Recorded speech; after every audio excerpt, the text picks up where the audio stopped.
Паралимпиадасы 2024.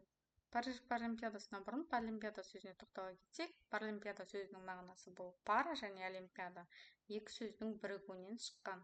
Пара грекше қасында, жанында деген мағынаны білдіреді.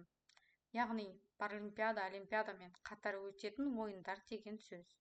Бұл мүмкіндігі шектеулі спортшылар олимпиададан бөлек емес, бірге тең дәрежеде қатысады деген идеяны білдіреді. Паралимпиада туралы қызықты 10 факттерді айта кетейік. Тарихтағы алғашқы жазғы Паралимпиада Францияда өтті. Ашылу салтанаты стадионнан тыс жерде өтті. Әйелдер арасындағы рекордтық медальдық іс-шаралар болды. Джордж Гринхэм жүктілігінің 7-ші айында медалін жеңіп алды.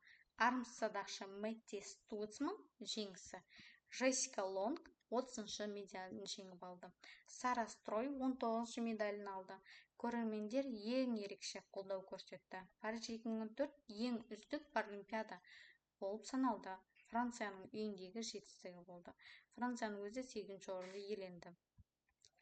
Қазақстан да Париж Паралимпиадасына қатысты 33 лицензияны жеңіп алды. Спорттың 9 түрінен: пара жүзу, пара пауэрлифтинг, жеңіл атлетика, пара каноэ, пара таэквондо, волейболды отырып ойнау, пара нысананы көздеу, пара үстел теннисі, пара дзюдо.